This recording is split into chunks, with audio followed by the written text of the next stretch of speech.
சரி, அதே மாதிரி நீங்கள் சினிமாவிலையும் சரி பொது வாழ்க்கையிலையும் சரி நீங்கள் நிறைய பெண்களை கடந்து வந்திருப்பீங்க, காதல் வயப்பட்டிருப்பீங்க, கடந்து வந்திருப்பீங்க. உங்கள் வாழ்க்கையை பாதித்த பெண்கள் இல்லை உங்கள் வாழ்க்கையை மாற்றின பெண்கள் யாராவது இருக்காங்களா? அதாவது வந்து பெண்களை வந்து நாம் என்னுடைய வயது வந்து பெண்களை வந்து நம்ம வந்து ஒரு தேவதைகள்னு தான் நம்ம நினைப்போம், எங்களுக்கு தெரியாது. அப்புறம் நம்ம பெண்களோட பழகும்போது புரிய வருது, பெண்களும் ஆண்களைப் போல தான். அதுலேயும் ரவுடி இருப்பான், அதுலேயும் வந்து சீட்டிங் பண்ணுற நம்பர் 1 சீட்டர் இருப்பான், அதுலேயும் ஒரு முளை மாதிரி இருக்கும். பொம்பளையிலையும் ஆம்பளை பொம்பளைன்றது வந்து வெறும் உருவம் தான் வித்தியாசமே தவிர அவர்களும் இதே குணங்களை கொண்டவர்களாகத்தான் இருக்கிறார்கள் அப்படிங்கிறது புரிஞ்சு. வாழ்க்கையை மாத்தின பெண்கள் யாராவது இருக்காங்க? மாத்தின பெண்கள்லாம் ரோட்டுக்கு விட்ட பெண்களாக தான் இருப்பாங்க. சொன்ன மாதிரி நீங்கள் சினிமாவில் காதல் வயப்பட்டிருக்கலாம், பொது வாழ்க்கையிலையும் காதல் வயப்பட்டிருக்கலாம். இந்த பெண்ணை காதலிக்காமல் இருந்திருந்தா என் வாழ்க்கை மாறி இருக்குமே அப்படின்னு நீங்கள் யாரையாவது நினச்சதுண்டா? அது நம்ம சொல்ல முடியாது. ஏன்னா காதலுங்கிறது நம்ம வந்து விருப்பப்படுறோம், அப்புறம் அவங்க காதலில் அவங்கள வீழ்த்துறோம், வலைக்குள்ளே கொண்டு வர்றோம்.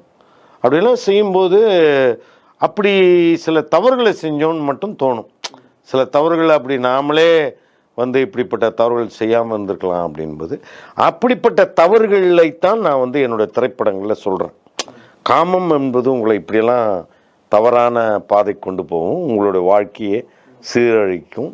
அது இல்லாமல் அது எப்படிலாம் நீங்கள் பாதுகாப்பாக நம்ம வாழ முடியும் அப்படிங்கிறது தான் என்னுடைய அந்த அனுபவத்துலேருந்து தான் நான். சரி, முதலாக நீங்கள் காதல் வயப்பட்ட தருணம் ஞாபகம் இருக்கா? எந்த வயது, இந்த இடத்துல சினிமாவில்? அதாவது காதல் அப்படிங்கிறது எனக்கு என்ன தெரியல. நான் 5வது படிக்கும்போது எங்கள் டீச்சரை லவ் பண்ணுறேன். 5வது படிக்கும்போது எங்கள் டீச்சரை லவ் பண்ணுறேன். அந்த டீச்சரை வந்து பிக்கப் பண்ணுறதுக்கு அவங்க ஹஸ்பண்ட் வருவார். அப்போ நான் வந்து ரொம்ப வருத்தமாகிடுவேன். இவர் இருக்கிறதுனால தானே, நம்ம டீச்சரோட புருஷன் இருக்கிறதுனால தான் நம்ம டீச்சர் நம்மளை வீட்டுக்கே கூட மாட்டேன்றாங்க. அப்போ இந்த ஆள் இல்லைன்னா, ஏன்னா டீச்சர் வந்து ஸ்கூல் வந்த உடனே என்கிட்ட ரொம்ப ஃப்ரெண்ட்லி ஆகிடுவாங்க, என்ன தான் அடிக்கடி கூடுவாங்க, எல்லா வேலைக்கும் என்ன தான் முன் வைப்பாங்க.